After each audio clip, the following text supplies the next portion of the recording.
بسم الله الرحمن الرحيم الحمد لله رب العالمين الحمد لله الذي أمرنا بالدعاء وأدنا بالإجابة وأشهد أن لا إله إلا الله وحده لا شريك له وأشهد أن سيدنا ومولانا حبيبنا محمد صلى الله عليه وسلم قال الله تعالى وإذا سألك عبادي فإني قريب أجيب دعوة الداعي إذا دعاني فليستجيبوا لي ويؤمنوا بي لعلهم يرشدون. السلام عليكم ورحمة الله وبركاته. الحمد لله matenda amajjuvu tubeerera gabaga wekitiibwa Allahu jalla waala yabeera nti atonda ngafe abaanadamu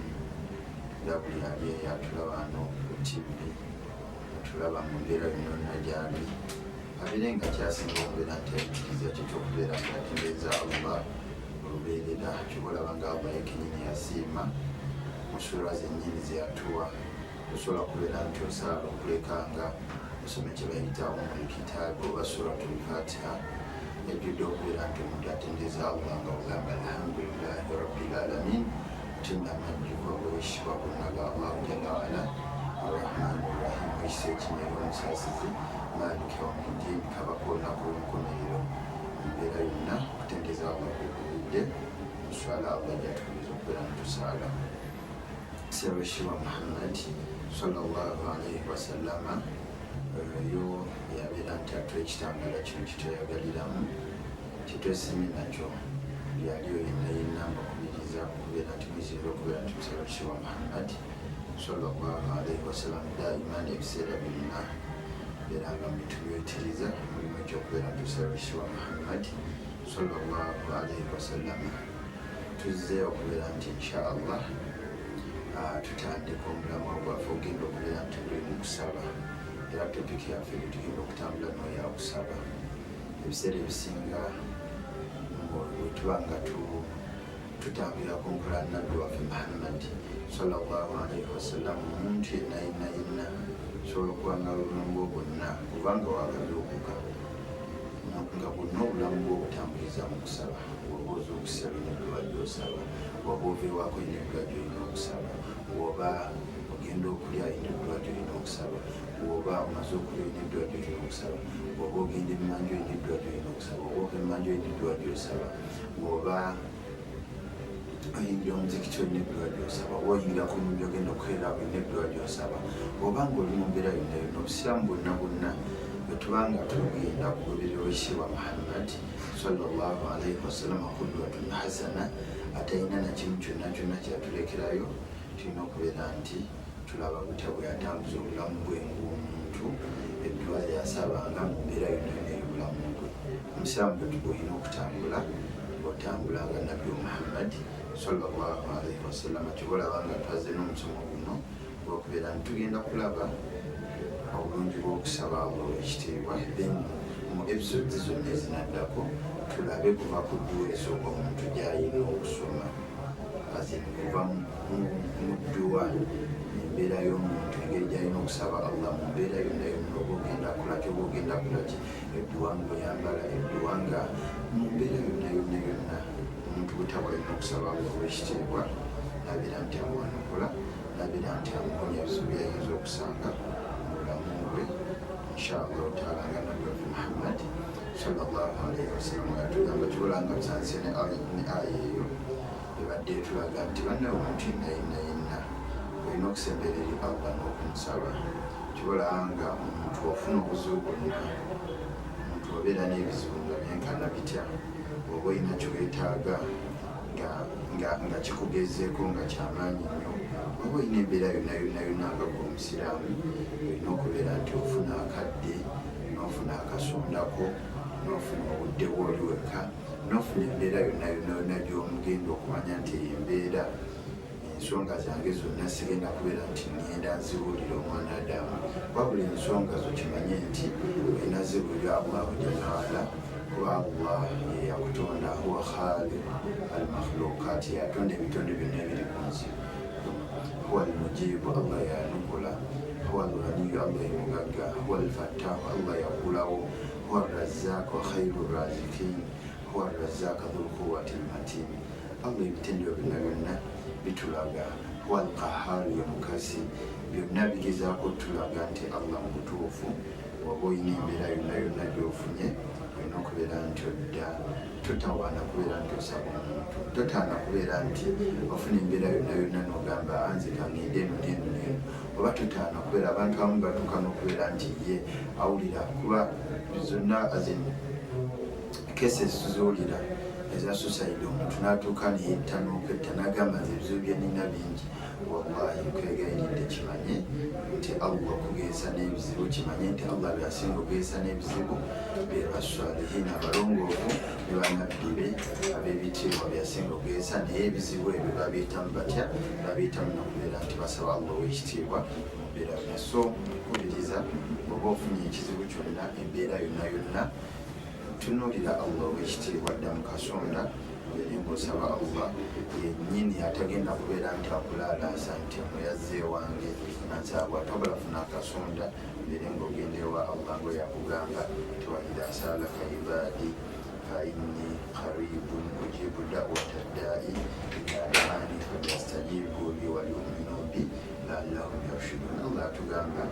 nti mubutuufu abaana omwana Adamu muddu wange waba mu butuufu ansabye ibaadi twagambye otamu ya ibaadi Allah agikozesanga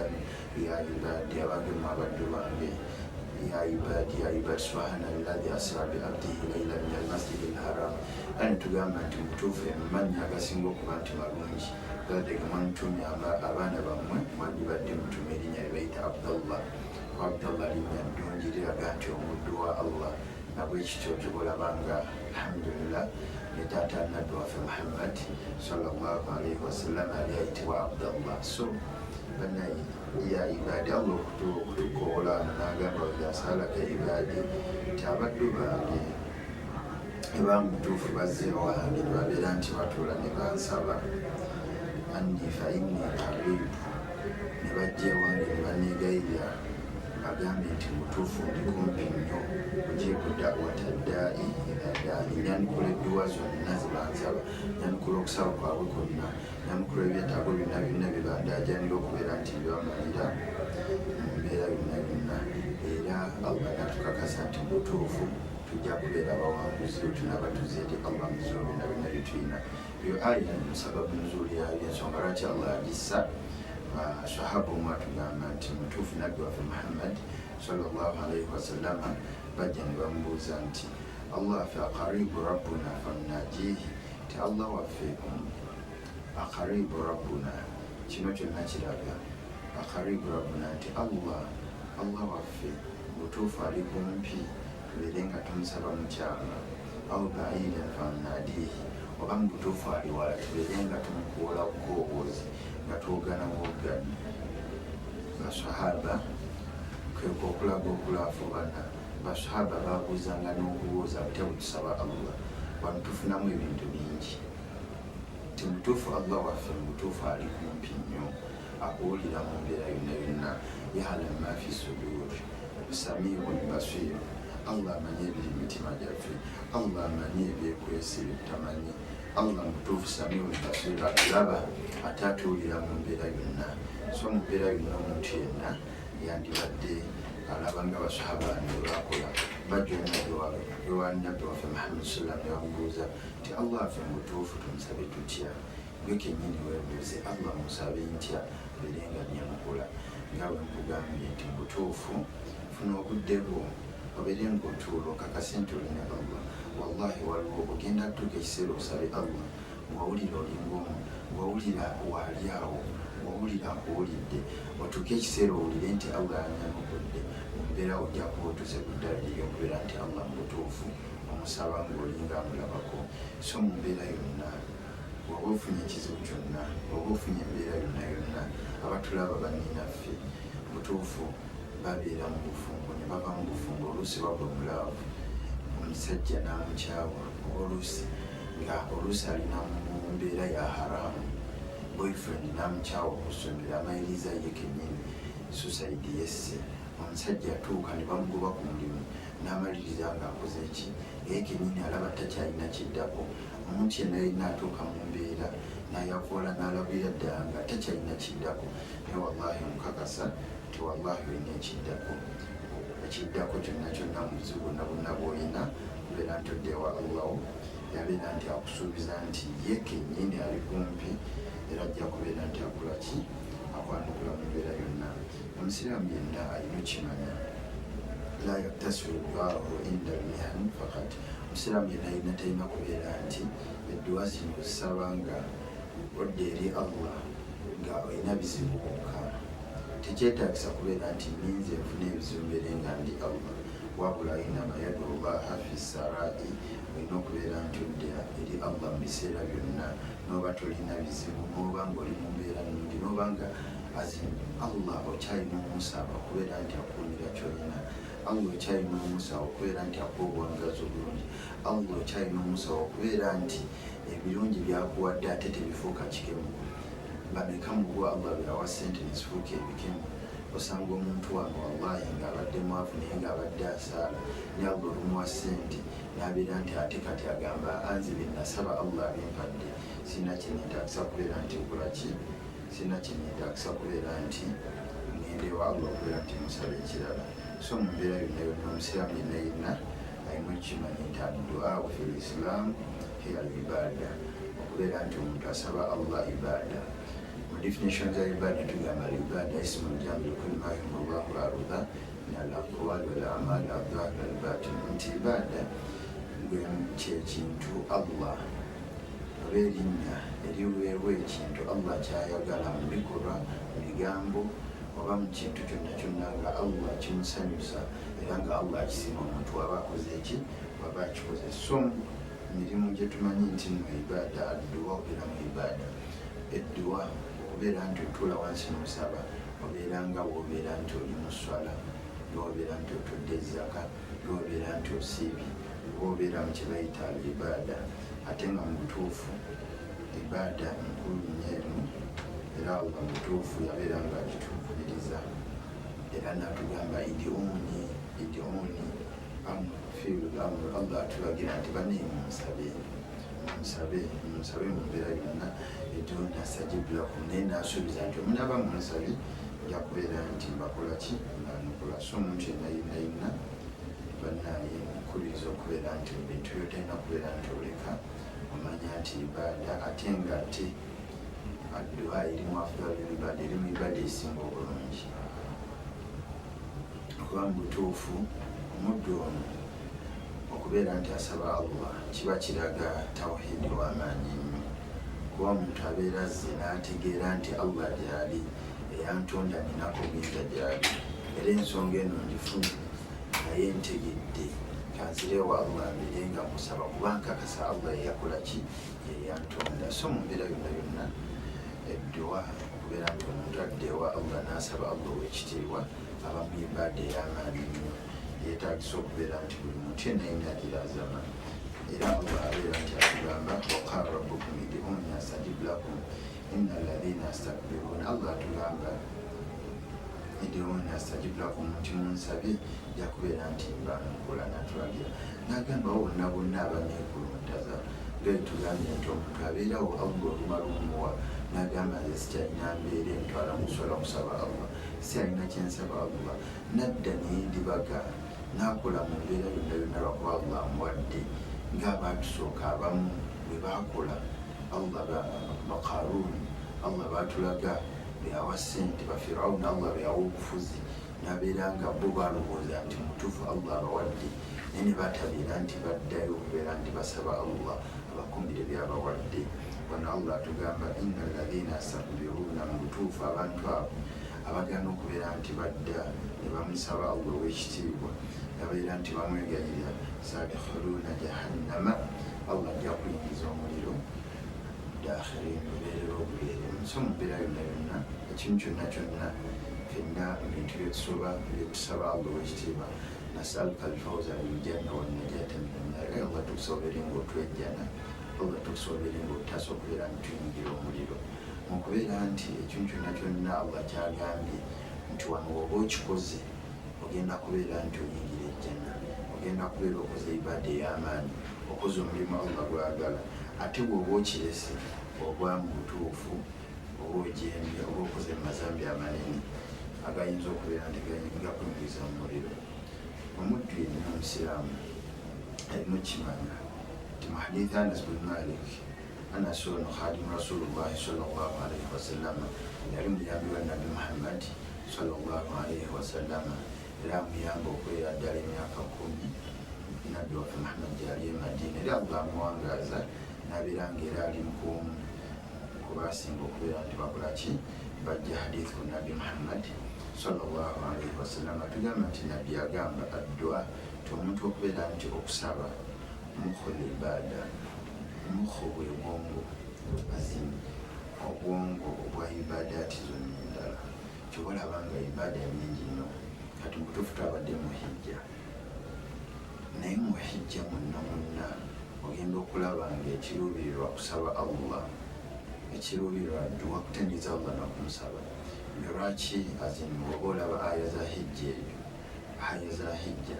فإذا أفضتم من عرفات فاذكروا الله عند المشعر الحرام واذكروه كما هداكم وإن كنتم من قبله لمن الضالين ثم أفيضوا من حيث أفاض الناس واستغفروا الله. الله ونا فاستغفروا الله جماعة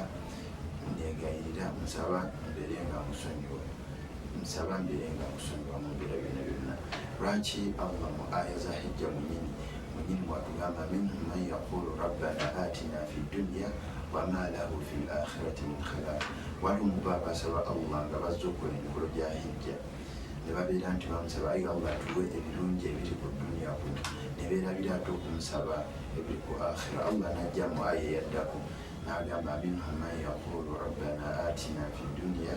hasanata wa fi lakhirati hasanata wa qina adhaban nar. Awo bonna kutulaga nti mu butuufu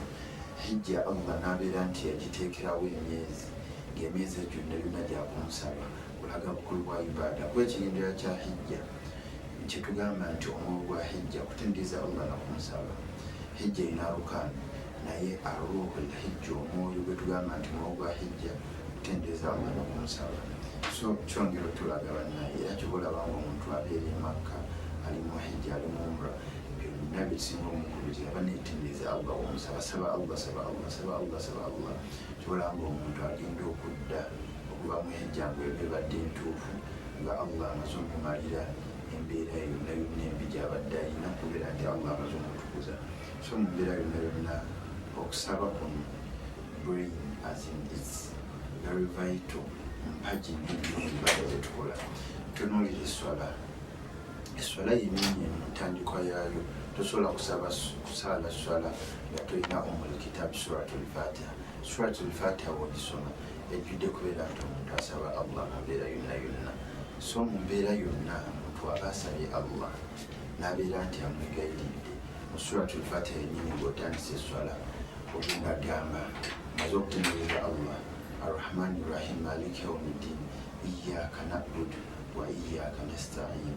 Ti mazima ddala Allah gwe gwe neesinza, era mazima ddala Allah gwe gwe neesigamira. Ihdina siratal mustaqim, ayi Allah nkwegayirira onteeke mu kkubo eggolokofu. Siratal ladhina an'amta alayhim ghayril maghdubi alayhim waladdallin. Wonna kubeera nti osaba Allah womala rabbana walakal hamd, womala omaze eswala. Nabbi waffe Muhammad sallallahu alaihi wasallama yakubiriza ye kennyini mu swala nga tunatoola nassalaamu, n'akubiriza Abubakar radiyallahu anhu nti mu ddwa zolina okusaba nga tunatoola salaamu, Allahumma inni zalamtu nafsi dhulman kathira faghfirli fa innahu la yadhillu illa anta. Awo wonna kulaga nti banna ibaada zonna, esswala, azzaka, alhajju, okusiiba, zonna ekigenderera ekimu kujjo ekisinga mu ibaada ezo okusaba Allah obwekitiibwa. So bano mbakubiriza nti bannaye ibaada yedduwa ibaada nkulu nnyo gye tusaana okubeera nti tukiteekako emphasis ey'amaanyi. Mu hadithi etusembewo naye nabbi eya Abi Huraira radiyallahu anhu, Abdurrahman bin Sakhr ad-Dawsi atugamba mu hadithi ya Nabi Muhammad sallallahu alaihi wasallama kubeera nti okubirizibwa okubeera nti ebiseera byonna w'obeera Allah musabe n'oba nti oli mu mirembe nga tolina mbeera yonna yonna bwebeera nga ofuna omusaala gwo ofuna ekifo kyo tuula tegeera Allah okubeera nti akwanukula. Yatugamba nti nabbi waffe Muhammad sallallahu alaihi wasallam agamba nti omuntu yenna aganya astajiba Allahu lahu inda shadaidi, oba ayagala Allah abeerenga akwanukula edduwa zo ng'oli mu bizibu, ng'akwanukula edduwa zo ng'olina nawe bye weetaaga, ng'olina embeera yonna gye weetaaga Allah abeerenga akugombeza ng'oli mu bizibu, ng'oli mu mbeera yonna gy'owulira nti akugezeeko. falyukthiru duau fi rakhai, olina kubeera nti oyitiriza okubeera nti osaba Allah mu mbeera ey'okubeera nti oli mu mirembe. Bangi muffe wallahi nga example gyembalaze nti tulinda ne tufuna ebizibu naye tubeera mu mirembe twesuulirawo biki azin tetufaayo kubeera tusaba Allah ekintu ekitali kirungi. Bane mbakubiriza n'oba nti oli mugyoyita nti nze ndi mu mirembe, mbeera nga kyoyekwasa, mbeera nga weesiba ku ddwa. Bane tuba ku ddwa mu mbeera yonna, omusiraamu yenna talina kuba ku ddwa kuba obeera ovudde ku ibaada. Waddwa min afdal ibada, nabbi waffe Muhammad sallallahu alaihi wasallama alina we yagambira nti mu afdal ibada, mu ibaada esinga okuba nti nnungi nnyo mulimu okubeera nti omuntu asaba Allah, era n'ibaada era zennyini esinga okubeera nti nnungi ezirimu okutendereza Allah nga kungi, nga zirimu n'okusaba Allah nga kungi. So banne mbakubiriza mu mbeera yonna okubeera nti otuba mu kubeera tusaba Allah ow'ekitiibwa. Kyensembyawo nakyo kyakubeera nti bannaayi tukimanye nti nabbi waffe Muhammad sallallahu alaihi wasallama okulaga nti okusaba Allah kyakitiibwa nnyo. Addu'a min akramu lashawa alallahi kama qala sallallahu alaihi wasallam, okusaba Allah kyekimu ku mirimu egy'ekitiibwa ennyo nga Allah mu butuufu abeera nti agamba eri Allah, nga nabbi waffe Muhammad abeera nti atugamba laisa shay'un akrama alallahi min addu'a, tewali kintu kyakitiibwa kisinga muntu kusaba Allah ow'ekitiibwa. Bane mbakubiriza okubeera nti butuufu tugoberanga nabbi waffe Muhammad sallallahu alaihi wasallama, kuba nabbi oyo betulaba bwittu muyasirina lam yub'ath mu'assirina. Allah abeera nga amutusiza okubeera nti agonza, okubeera nti atwanguyiza embeera, era mu mbeera y'okutwanguyiriza tayinza kubanga atulondera ebintu ebigenda okubeera nti bitukaluubiriza. Tubolaba nga mu dduwa yatulondera edduwa zetulina okubeera nti tumusabisa nazo ngetugenda okubeera nti tutunulira obulamu bw'omusiramu bulina okutambula.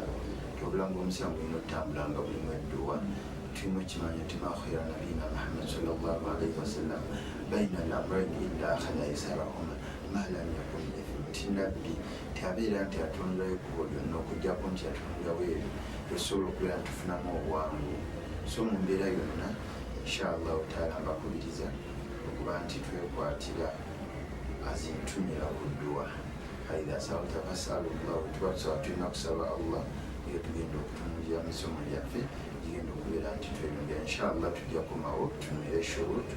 tunulire n'ebitundu ebyemu okubeera nti tusaba Allah ow'ekitiibwa, n'okubeera nti twongera emphasis y'okubeera nti omuntu yenna olina okuwangala n'edduwa paka kufa. Tuvalaba nga omuntu aba afudde kyetusemba okubeera nti tumukolerera kumusabira, omuntu aba azaalibwa kyetusooka omukolerera kumusabira, omuntu bulamu bwe bonna awangaala asabirwa. Era omuntu aba mu kudduwa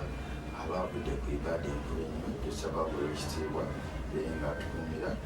tusaba ow'ekitiibwa abeere nga atuwamu obulungi byetujjukanyiza nabyo, tusaba ow'ekitiibwa abeere nga atumalira, tusaba Allah abeere nga atuteekamu abo abamusaba n'abeera nti abanukula, tusaba Allah abeere nga atugiramu ashaka okubuusabuusa okubeera nti tumusaba, abeere nga atuwonya ensalo, abeere nga atuwonya embeera yonna okumusaba, abeere nga atumalira inshallah taala. Subhanaka Allahumma bihamdika nashhadu an la ilaha illa anta nastaghfiruka wa natubu ilayk.